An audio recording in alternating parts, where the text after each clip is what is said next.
I'm looking forward to a lively discussion today. Now I would like to introduce our moderator for today, Kristen van den Biesenbos. Kristen is a recently tenured associate professor at the Haskell School of Business and Faculty of Law. Her research explores energy and environmental law.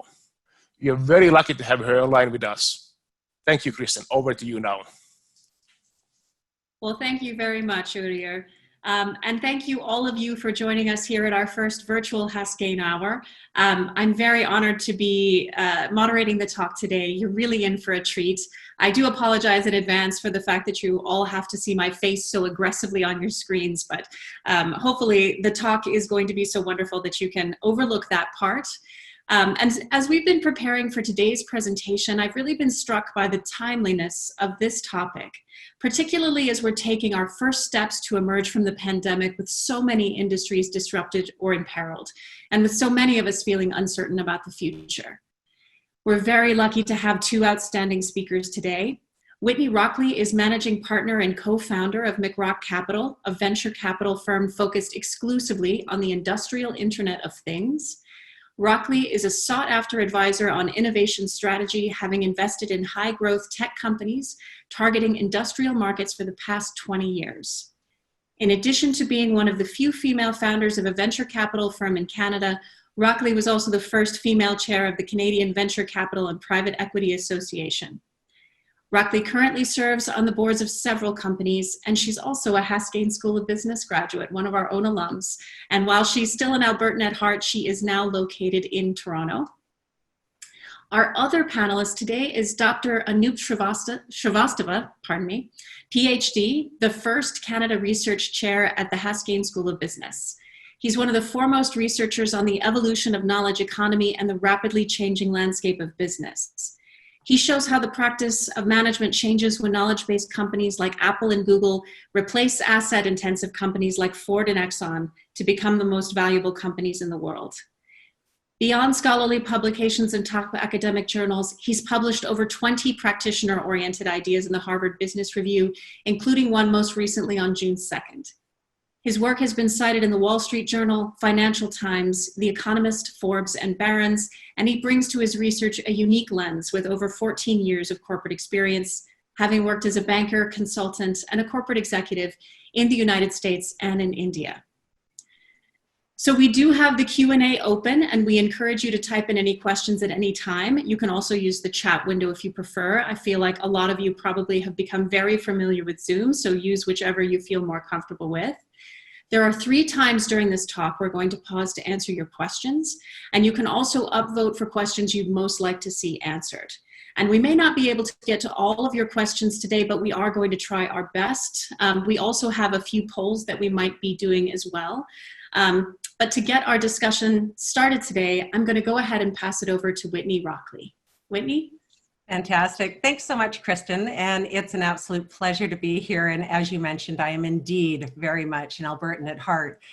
So when I look back and I reflect on why people have been attracted to the concept of body to brain as it relates to artificial intelligence, and more specifically, the industrial Internet of Things, it's because we've imagined a future where machines can talk to us.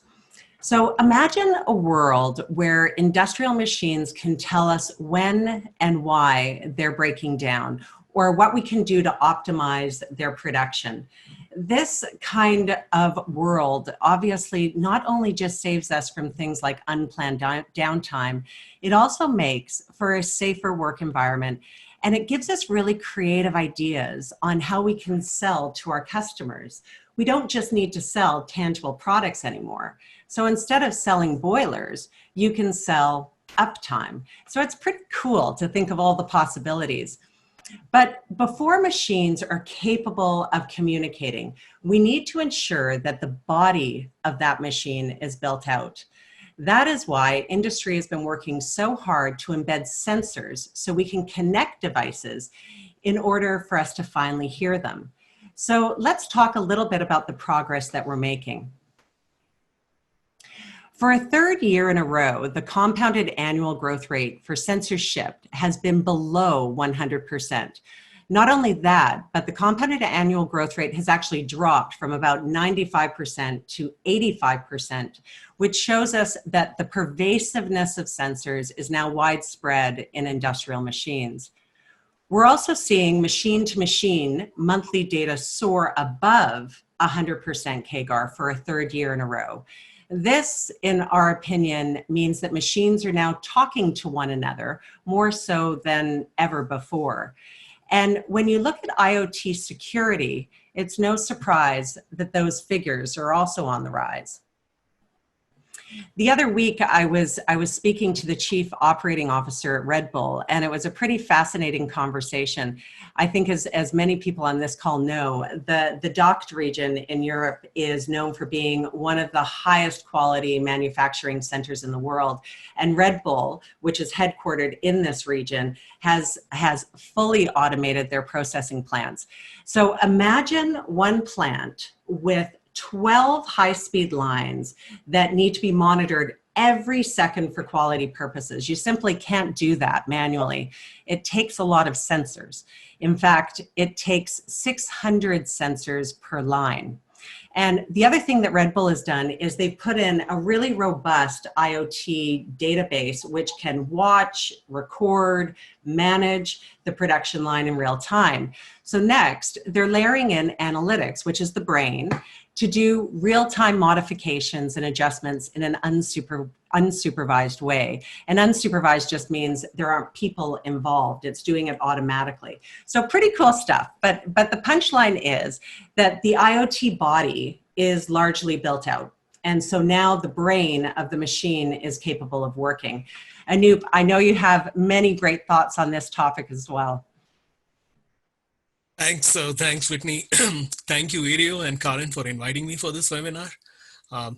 Thank you, Kristen and Whitney. It's an honor to be with you on this important platform. And thank you all for joining on this important and timely discussion. I know some of you are in odd time zones. I know some of my friends from India have joined in, and it's close to midnight for them. So thank you for joining. So the topic of today's discussion, the future of work. And the overall theme is a shift from body to brain, or from brawn to technology. Well, this shift has been going on forever. The nature of work has been shifting from boring, repetitious, and dangerous tasks to the ones requiring higher order creativity and cognitive skills. For example, until about the 17th century, almost half of the world's population used to work in agriculture. Now less than 10% do. Most of us who have joined this call work in service sector jobs that didn't exist until 19th century. So this nature of work has been shifting for a long time. And this begs the question, why should this shift accelerate because of COVID? And the reason is that COVID has unleashed multiple forces that change the nature of work. So let's take a step back. Why does the nature of work change? It changes because of two reasons. First, scientific discoveries such as tractor or power loom changed agriculture and textile industry forever. And second, shocks to the society that lead to a massive experiment in a coordinated manner. So let's take an example. Until about World War II, not many women worked outside their homes. World War II forced an experiment on the society. It forced women to come out and work in factories because men had gone to fight the war. Because of this experiment, women proved that they could not only do factory jobs, in certain respects, they could do even better. And the participation of women in the workforce has never looked back. Similarly, COVID has forced an experiment on the society today. Almost all social interactions have gone digital. Right now, we are communicating using digital means. So we are experimenting with new ways of doing things that would have been considered inconceivable until about January of this year. We are conducting court processes online. Doctors are delivering medical advice online. We universities have taken all our classes online. We're doing PhD thesis defense online, things that would have been inconceivable not so long ago. So COVID has forced millions of simultaneous experiments, which have proven that there are alternative ways of doing things, and that has reduced our psychological barriers to change. And technology companies have treated this as an opportunity to offer new technological solutions. For example, Zoom, Facebook, Microsoft, Google, they've all come out with new platforms. So COVID has created this millions of coordinated experiments, which combined with lowering of barriers to change would accelerate this brain to brain shift. For example, the face-to-face interactions, the human-to-human interactions are unlikely to revert to pre-COVID levels. We have found a new way of doing things, and we're going to stick with it. I can give one more example.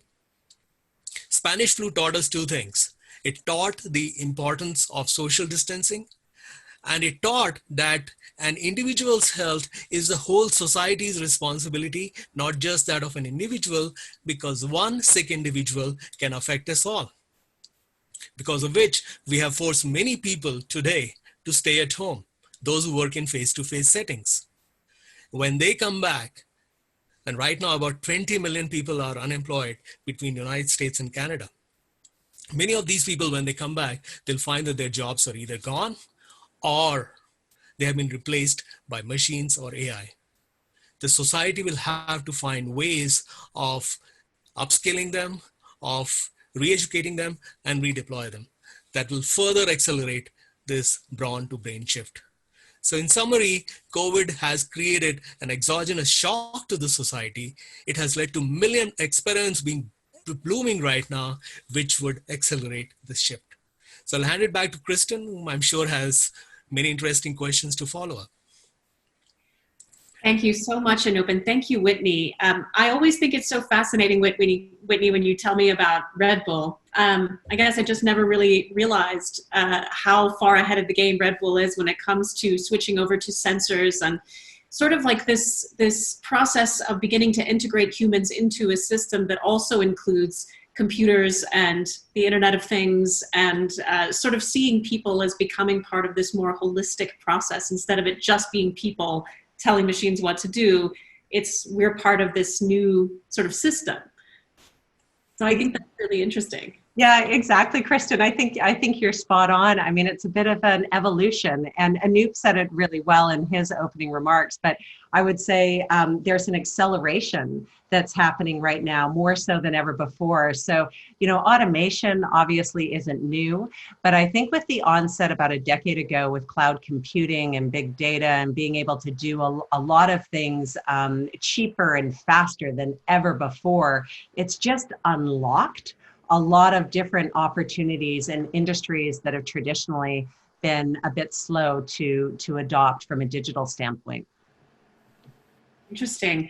I actually have a question for Anup too, but before I do that, I just want to launch a poll very quickly, just to kind of get the temperature of the room to see how everybody's feeling about how quickly we're going to be moving over towards large-scale implementation of digital solutions. So you should see this first poll here. You can choose how quickly you think our robot overlords will be taking over. That's a joke. And while you're answering that question, we'll go back and revisit the results before we start into the second section. But Anup, when you're talking about the Industrial Revolution and World War II, so do you think that it's right to see COVID as kind of an event along a continuum of events that have really pushed these major transformations in the workforce? So yeah, the society changes in continuum. The changes are usually continuous, but we often have shocks, and shocks lead to coordinated experiments. And I think this is the point I'm saying. Sometimes the technology exists. For example, technology for social interaction has existed for a long time. The MOOCs, the massive online courses, have existed for a long time. But we, universities, we professors, were reluctant to teach online. if about a month back, or in fact, about December or so, if our dean had asked us to go and teach online, I think there would have been a minor revolt amongst amongst us professors. But when push came to shove, we professors, who are the most reluctant to changed to online platform with 1 week's notice. Give us credit, 1 week's notice. We converted all our syllabus, our ongoing classes to online with 1 week's notice. So sometimes when there is a coordinative effort, it leads to a sort of step jump in that continuous process. And this is what we are seeing right now. Thank you. Yes, that's very true, Anup. We were very reluctant. I'm a professor too, and we were very reluctant to make that change. But then when we were told we had to do it, we had to do it. We did it. And I see here in 2 to 5 years. So there's no real right answer to this poll, but just to sort of get a sense of what people are thinking, 59% of you think it'll take about 2 to 5 years. In the next 18 months, 21% of you, the next 18 months. That would be consistent with what Anup is saying about this being a shock, COVID being a shock to the system that could really jumpstart a lot of the trends that we've been seeing already. And sort of building on that too, actually, Anup, if you could tell us a little bit more about some of the more specific trends that you've identified in your work, in your research. This is going to be the most interesting part of our discussion. I'm going to use a 3-box framework for this discussion. I'm going to close this poll in front of me. Yep, now I can see more clearly. Okay, so 3-box framework for this analysis. This 3-box framework is based on a book by my esteemed co-author, Vijay Govindarajan, who's arguably the best expert on strategy and innovation today. So the 3 boxes are transformation or improvement, destruction or decimation, and creation or discovery. So transformation, destruction, and creation. Let's talk about transformation. We already talked about it. So there's one category of jobs that until now was largely untouched by AI and technology. Jobs that require packaging of knowledge and transfer from an expert to a client on a customized one-to-one basis. For example, teaching. For example, advice on legal, tax, or accounting matters. For example, personalized advice on medical and dietary issues. During COVID, we have learned that there is not only an alternative way of doing things, the alternative way might even be better in certain circumstances. For example, teaching. We have learned that certain aspects, algorithmic aspects of teaching, can be better taught using technology and machines. Aspects which have predetermined answers to predetermined questions.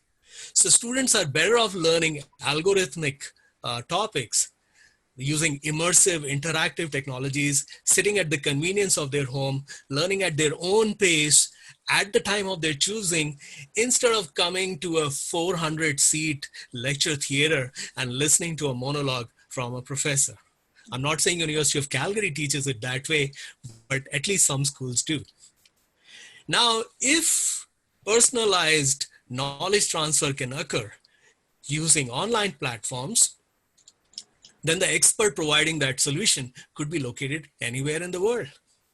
If I need advice on legal, tax, or accounting matters, then I can approach an expert in Manila or Mumbai. I don't need to go to a face-to-face meeting with a Calgary-based lawyer.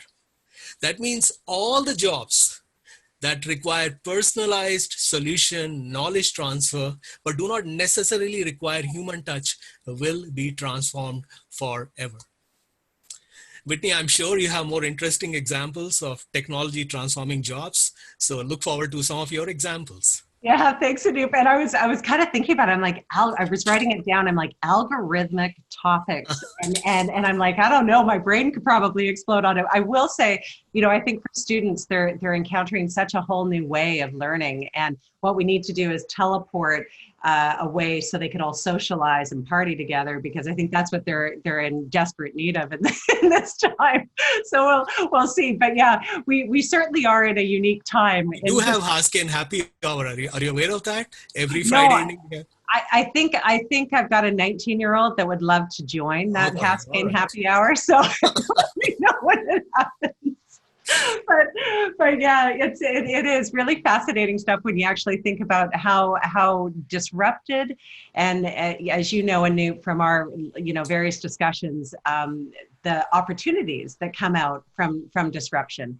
And I'll say that, I do think that we are in a unique time in history, and it's not just because of the twin crisis that we find ourselves in, but I believe it's because I see an opportunity where we can really bring people together with very deep industry expertise, with those that have tremendous expertise in data science and engineering. To describe what I'm talking about, I'll tell a story, because I always love telling stories. So a friend of mine, his name is Michael Martinez, and he also happens to be an MMA fighter. And he started his career as a plant operator in Hamilton, and he rose through the ranks and eventually became the chief operating officer at a large engineering firm. And he got really frustrated because he just couldn't find a software product that could provide really fast and relevant insights to plant operators, just to help them do their job better. It wasn't to replace their job, it was for them to just do their job better. And so he decided to quit and figure it out himself. And I should probably mention that Michael didn't go to university. He doesn't have a degree, but he's a bit scrappy, and that obviously didn't stop him. So he surrounded himself with a phenomenally talented team of data scientists and engineers to create the software to be able to help plant operators. And the company he created is called Pramo. It's based out of Kitchener-Waterloo, so proudly Canadian company. And it really is helping plant managers get access to real-time, easy to implement insights. I think of them like doctor's prescriptions that you send right over to the operators. And it was just a great example of how you can bring industry, true industry, people with, boots on the ground together with tech to transform jobs and do a better job at the jobs. On the corporate side, Caterpillar has been an investor in our firm for a number of years, and they launched autonomous hauling trucks into the mines. And the drivers, they weren't out of a job. They are still present in the cab as the truck is driving, but now they can do a whole number of other value-added jobs in the cab. And interestingly, the drivers reported that their stress levels were down significantly because now they weren't the sole person, if you will, responsible for driving these, mammoth trucks. But one driver we spoke to, he even said he couldn't believe it, but he was completely off his blood pressure pills because he didn't have the stress of driving the truck to do all the other jobs that were required. And so when I think of your framework and the first piece of the three, which was around transformation, those were two examples that I wanted to share. Thanks. So we talked about improvement or transformation. We talked about integration of technology with real boots on the ground, if I can borrow your terminology. Let's talk about decimation or destruction. And that's a bit concerning side of COVID. And I'm going to argue that there are two categories of jobs that will be severely affected because of this crisis. The first requires movement or control of crowds. The second requires manufacturing or movement of goods. Let's talk about the first category. Now, certain products and services in the society exist based on the idea that certain things are enjoyed best in person. For example, we go to a restaurant not just to eat food, but to enjoy the social experience. And this concept applies to many things such as stadiums, sports events, conferences, malls, airline travel, railway stations, so on and so forth. Now, there are many people who are basically controlling the movement of people. They're interacting with people on a day-to-day basis. Now, I'm going to argue that social distancing and human proximity are unlikely to revert to pre-COVID levels, at least in near future. So many of these jobs will be gone or will be replaced by machine. Let me talk about one more category. And this is important. During COVID, we have learned that there is demand for certain goods, but they're not getting manufactured or moved or shipped to homes because we rely too much on human beings. One of my friends who's on call right now, he's the CEO of a large chemical corporation in India, and he told me that migrant labor, which is usually employed for final stage packaging and loading it onto the trucks, have gone back to their villages, and they can't load those goods. So he's thinking about automating the whole process. So when these people come back, they might find that those jobs are gone or replaced by machines. So in summary, jobs that require movement of people or manufacturing or control or movement of goods are likely to be replaced by machines and by AI. Now, this common theme to these two categories of jobs, they typically employ low wage, less employed workers. And out of almost 20 million people who are unemployed today between US and Canada, a large category of people actually work in these two jobs. And I'm going to come back to this topic when I talk about social consequences. Whitney, you always have more positive take on things. So over to you. Thanks. Well, and Anoop, I think very much this is a highly sensitive topic. And so I do appreciate the delicacy of it. I will say that I think The Economist said it best recently.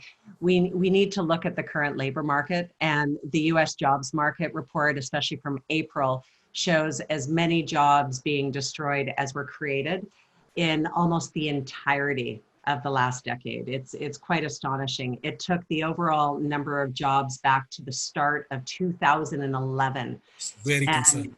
It is, and given the strong jobs growth since then, you can imagine how big this reduction has been. In fact, if you look at the proportion of people in their prime working years of 25 to 54 years of age with jobs, about 1/3 of them don't have jobs at the moment. And the last time that this happened was back in the 1970s, when about half of the women in that age group just simply didn't work. So if you do look at the pervasiveness of tech in industry, you can absolutely see how jobs will be lost. As a founder of my firm, and as you mentioned, Anoop, I am very optimistic. I have to be, or else I wouldn't be standing to this day. And I hope that people migrate into new or enhanced jobs, just like the example that I gave with Kat's autonomous hauling truck driver in mining. But tech also helps us keep productivity up. And this is something that I really want to highlight, and it's quite obvious, but I'll share an example anyway. There's a company in Kitchener-Waterloo called AvidBots, and they make fully autonomous robots that clean commercial and industrial grade floors. And while it's obvious that autonomous cleaning robots make a lot of sense in a time like now with COVID-19, I believe it fundamentally makes sense when we're not necessarily in a pandemic. Picture how hard it is to find additional cleaning staff when foot traffic in an airport or a train station or a warehouse increases. So, cleaning robots augment, they add to the existing cleaning staff. And I don't believe they will replace them, at least not yet, or even in the next decade. And that's perhaps where our timeline may differ. I could even make an argument to say that it can reduce the stress on cleaning teams as the population base is going up and more people are out and about, as the Canadians would say. But the bar, of course, right now is incredibly high to have ultra clean operations. But I do believe that it's really important for people to have hope that jobs will come back. And I know when I went back and forth, and I found it fascinating. On Friday, of course, of last week, it was announced that the unemployment in the US had come down from 14.7% to 13.3%. And we went back and forth, and I felt like there's an awful lot of analysis and a lot of debate about what the true or what the real unemployment figures are at the moment. But my hope is, and my view is that jobs won't entirely disappear because of the pandemic. But I think what we need to be really cognizant of, and I think this is where clearly Anoop was going to, is that when you couple a pandemic with the acceleration of automation, it could indeed speed up the displacement of some jobs. So more so than ever, what we need to do is we need to upskill and we need to reskill, and not do it just as employers, but also as individuals as well. So with Anoop, back over to you. So I'll just remark on that 13.3 versus 14.4. I am a quintessential accountant, and anything that comes from government, I take it with a lot of salt and a lot of pepper, because the true number was more than double of that actual number. Actually, compared 13.3 to about 1/3 number that you said just a few minutes back, it's closer to 1/3, because it didn't include people who are sitting at home but are getting paid from their employers, who are getting wage subsidy from the government as unemployed. Now, let's be practical. They're sitting at home watching TV. They can't be employed. Yes, they're getting their salary, but they're unemployed. So government sort of manipulated those numbers and came out with some very rosy figure. I don't believe in those numbers. Being a quintessential accountant, I'd like to go into the depth of the numbers. Anyway. Yeah, and I think, and just on that, Anoop, I think with some of the research you shared with me, it was more like 27%, which it's incredible, right? Absolutely. More than twice of 13.3, see, 27.7. And yeah. Absolutely. So now we have talked about transformation. We have talked about destruction. Now let's talk about creation. And this brawn to brain transformation, this body to technology transformation, it has to be done by people. So certain categories would see increased demand, which are obvious. We will see more people, with more demand for people who are digitization experts, telecom engineers, network specialists, data scientists, and also pharmaceutical experts and biotechnologists. So these categories are obvious. Let me talk about two categories that pertain to us as business school. The first is restructuring of business processes and supply chains. We have learned that we can no longer rely on one factory in China, however cheap its product might be. So the companies will have to restructure their business processes, restructure the entire value chain all the way from manufacturing to delivery at home. They will have to think about alternative ways and alternative logistical routes. So we need experts who understand business processes and can restructure them. The second is litigation and financial restructuring. Now, during COVID, many companies and many individuals will not be able to meet their financial obligations. Many people will have to declare bankruptcies. We'll have to restructure their financials. We'll have to restructure their liability structures. Many people will revise their retirement plans. Many people will revise their financial planning. Many supply and purchase contracts will go unfulfilled, and we'll be sitting in litigation courts for years to come. So we need more people for litigation and financial restructuring. Now, if you see a common theme across jobs that will be created, so biotechnologists, digitization experts, telecom engineers, supply chain experts, litigation and financial restructuring people, they all have college degree. They typically get higher wages.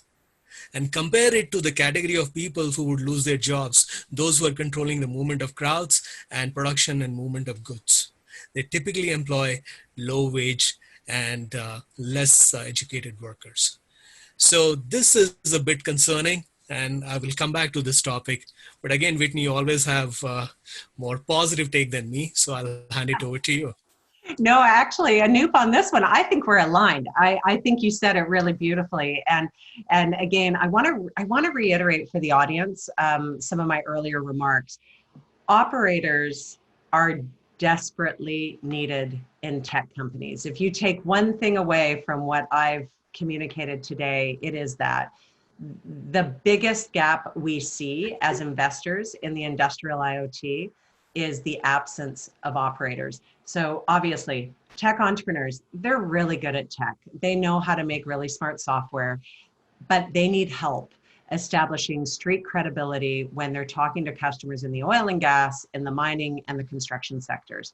Without that industry domain voice, tech companies, in my opinion, they won't make it. And I think from an investment perspective, it's harder and harder to back those types of teams that don't have those operators that are also behind it. Another interesting job creation area is around digital sales and marketing. And Anoop, I know you've written papers on this in the past, but it's pretty cool when you actually look back over the last 10 years on how sales and marketing, that function has changed dramatically over the last decade. Today, companies can do these grassroots, guerrilla-oriented, effective, multi-channel marketing that reaches millions of people, frankly, at a fraction of the cost of what it used to cost. So it's pretty incredible when you look at lead generation and how lead generation is done today. It requires people who have digital acumen. Inside sales now require a digital-minded person to do inside sales.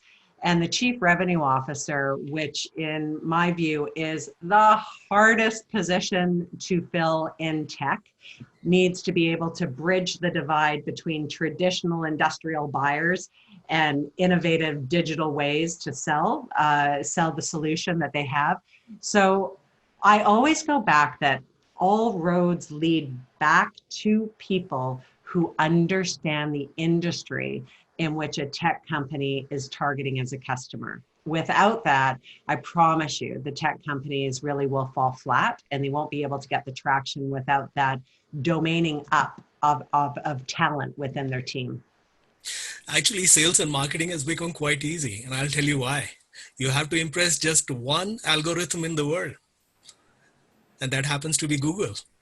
If you can go up in Google's hierarchy, your sales and marketing job is done. I know it's easier said than done, but I just wanted to bring out this example. Whitney, you also had some examples about jobs migrating from one sector to the other. Would you like to talk about them? Yeah, absolutely. And it's interesting when we talk about migration and transformation, I feel like there is a little bit of overlap between those two areas. And, I mentioned the operator who joins the tech company, which we need way more of. Or the operator that starts the tech company, like Michael Martinez from Premo. We're also seeing entrepreneurs join corporations. And so I've got one story, and it's an Alberta story of a precision agriculture company called Decisive Farming. So two brothers who are fourth generation farmers from Irricana, Alberta, along with a really good friend of theirs who's an agronomist. They started Decisive Farming.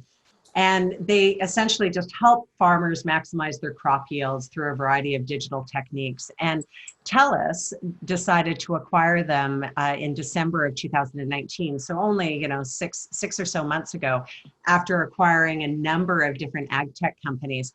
And the two brothers, plus their agronomist friend, are now over at TELUS, along with their entire team at Decisive Farming. So great Alberta story. And now they're responsible for integrating many of the ag tech businesses into their business. And the cool part is that they get to operate relatively autonomously from the mothership of TELUS.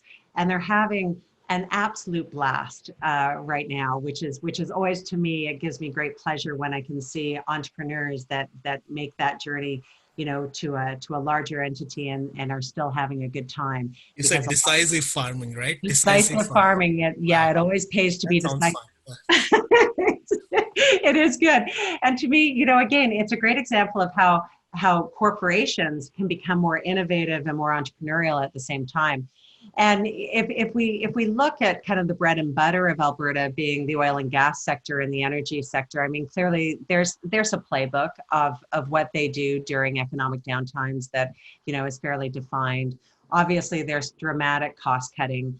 Companies become quite distressed and assets come up for sale. And we're seeing, again, really interesting tech companies that have got a combination of industry experts as well as software gurus that are really helping people who are in their current jobs where they're resource constrained and capital constrained to do their job better than they've ever been able to.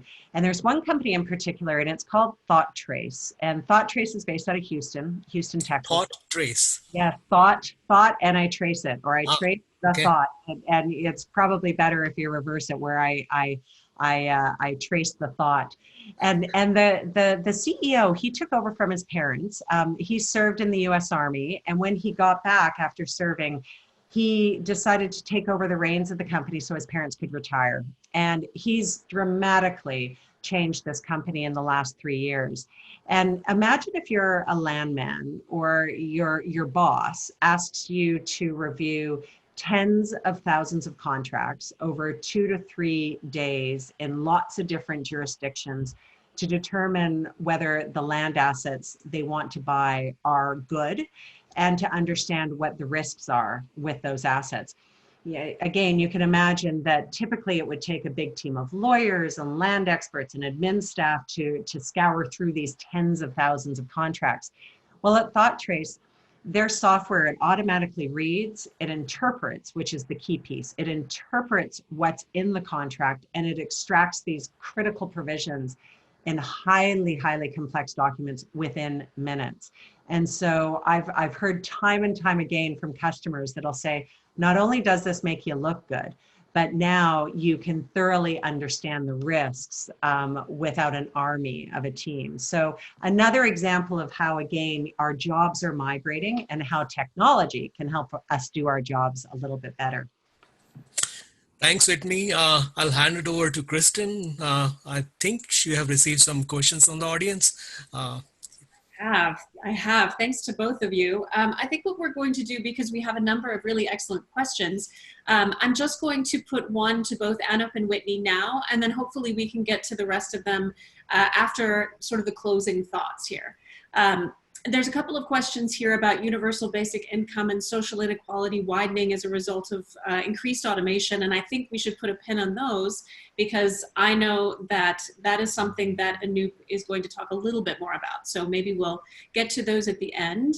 And to both of you, Whitney and Anup, so the question is, one of the factors that will limit the capacity to move to large-scale digitalization and automation is the scarcity of skills needed. How fast do you think we can build those skills? And why don't I ask Anup first, what do you think? How fast can we do that? Well, my research is about intangible capital. It is about knowledge. And when you look at biggest assets of companies that have the largest market cap today, I don't need to name them. We all know the companies that have $1 trillion or $500 billion plus market cap. Their biggest assets are not land, building, infrastructure, factories, warehouses. It's ideas. It is intellectual capital. It is people.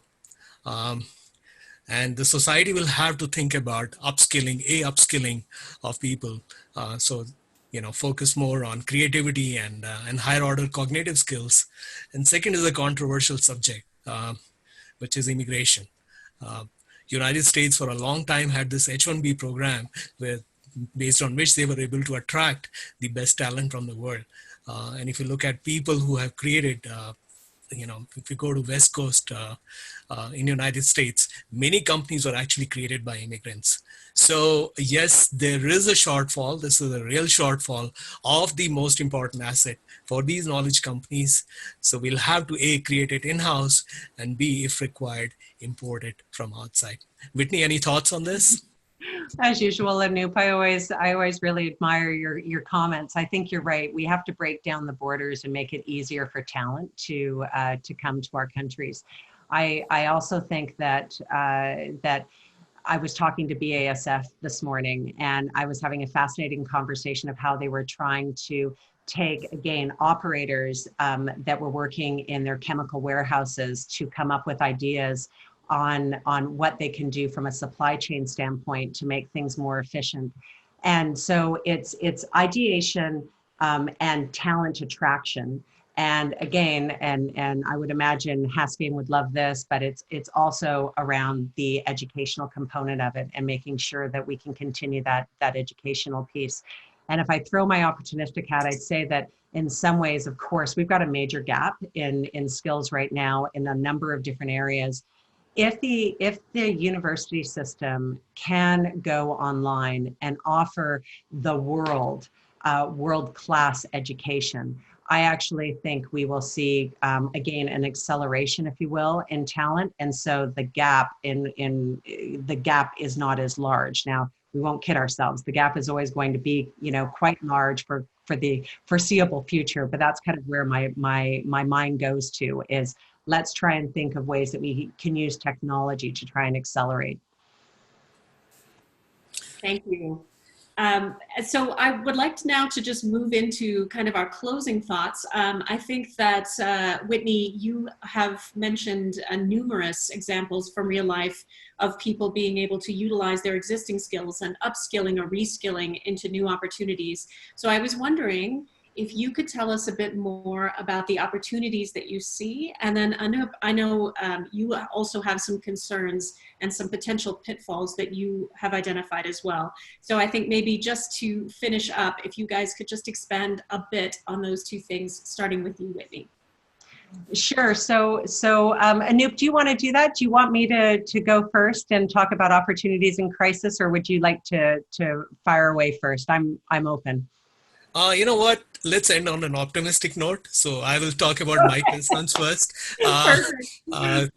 Always ends well. That ends well. So let me talk about my concerns. And these are serious concerns. So we talked about jobs which are getting lost because of this automation or move towards AI. And they're typically the low-wage, less educated people. And the opportunities being created for a privileged few, people who have better educational degree and have better skills. And in my opinion, COVID is going to accelerate the social divide. Now, we all know that social divide exists. We all know that this divide is increasing.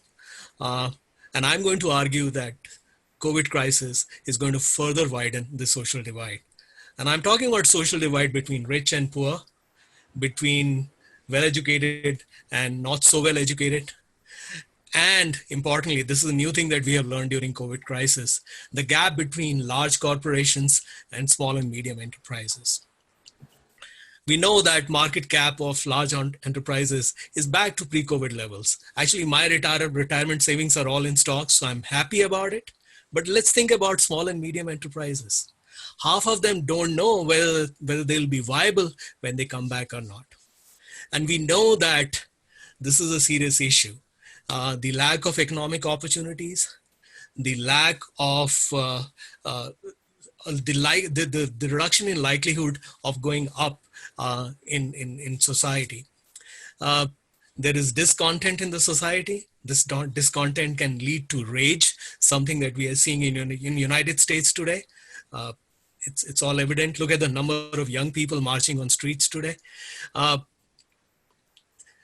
think we have to, as a society, we have to think about this issue and even think of some potential solutions.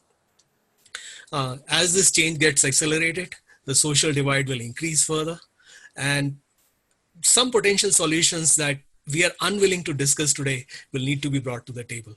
For example, a universal basic income. I know it's an elephant in the room and nobody wants to talk about it. But the fact is that Canada has already implemented it. Right now, anybody can write a 2-line email to the government and can get basic sustenance income, which means it's a form of safety net. But when we are thinking about universal basic income, and this webcast is going around the world, let's think more universally. Let's not just think about Calgary or Alberta or Canada. Let's think about a situation where more and more processes get automated, more and more things are done by machines. Let's think of a situation where clothes that I'm wearing today are manufactured using 3D printing machines in Calgary rather than made in Bangladesh or Guatemala. What will happen to the people who do not have the opportunities to upskill themselves or be a part of this digital arms race? They'll be left behind. So we have to think more universally. That's the first thing. Second thing is, I think this COVID crisis takes us back to Winston Churchill, who said, never waste a good crisis.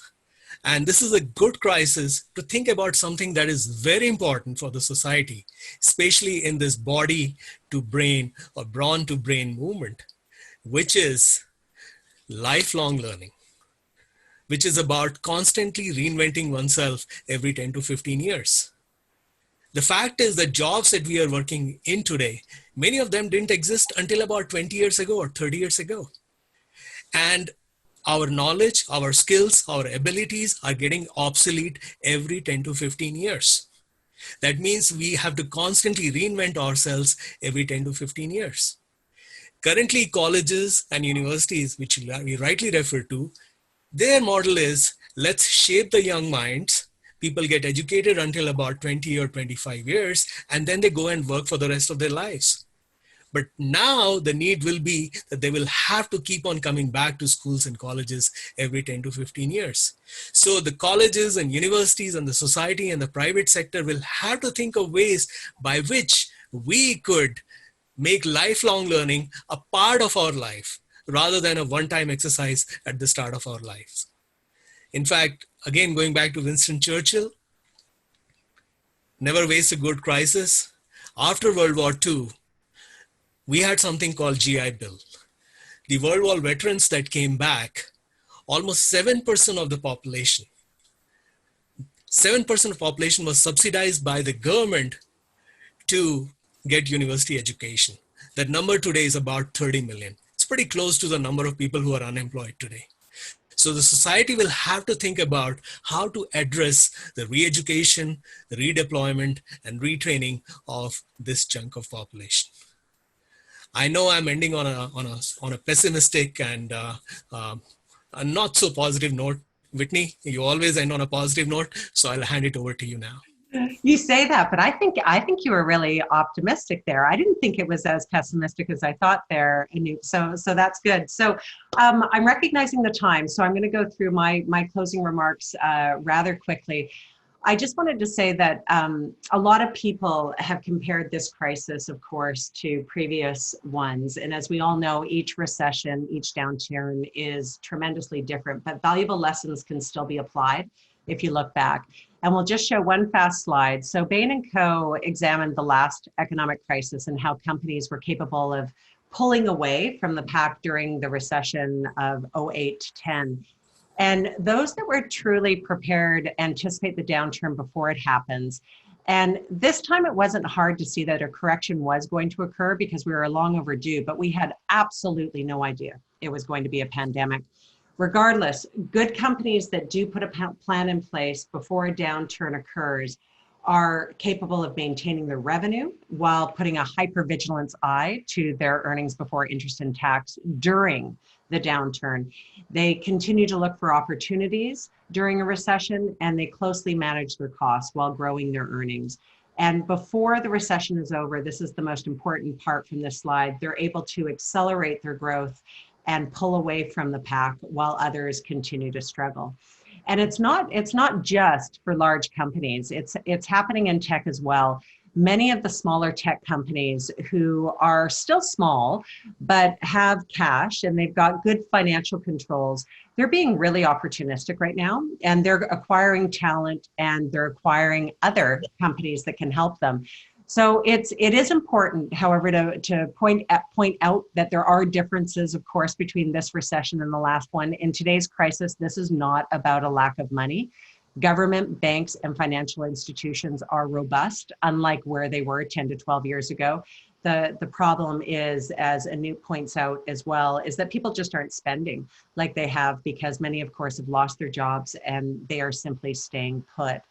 And so with that, I think that, when you do look at previous recessions and even go back as far as the 1850s, 80% of all businesses were started when they were in good times rather than recessionary times.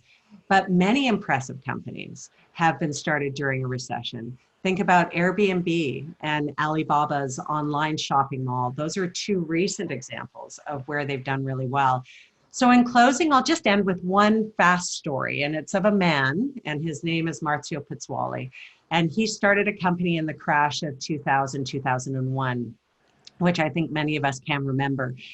And Maurizio worked for GE. He was working for GE in Markham, Ontario, and he was the chief architect behind the Universal Relay, which was used in the power distribution sector.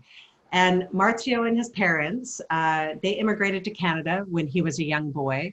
His father had died in a construction accident the first year that they arrived.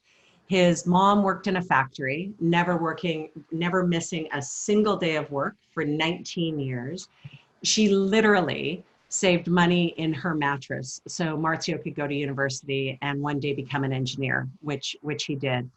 And while he was at GE, he noticed that communication switches and routers that were sitting in power substations would essentially stop working whenever there was electromagnetic interference, like a lightning strike.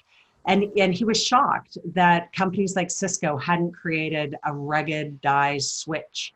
So he decided to set out, he quit, and he started building one on his own kitchen table. He grew the company to over 100 million in revenue. 2012, he sold the company to Siemens for $500 million. He received Canada's Entrepreneur of the Year award. He came from the most modest beginnings, and he so proudly will say over and over again that he lived the Canadian dream. All of us can live the Canadian dream. So with that, Kristen, we'll turn it over to you. Thank you very much, Whitney and Anoop. So fascinating, really interesting, obviously thought-provoking. We have so many amazing questions and exactly 1 minute to try to fit them all in, which I have been told by my students that when I'm really determined to say something, I can speak unbelievably quickly, but I don't think I can speak fast enough to get through all of these. So here's my idea. Maybe we can just, I can give one to Anoop and one to Whitney. We can try to answer them as quickly as possible. And then we're going to wrap it up and turn it over to Urier. So I'm going to ask Anoop. So one of the things that you did say when you were talking about universal basic income is you were talking about how this kind of social support is going to be something that governments will probably need to consider because of the number of people who might be left behind by the process of automation and IIoT. And one of the questions that we have, I think you did answer sort of the first part of it, which is the necessity for programs like universal basic income. But the second part is, what would the impact of adopting universal basic income be on the people who actually want to be active and innovate? Could it serve as a disincentive, do you think?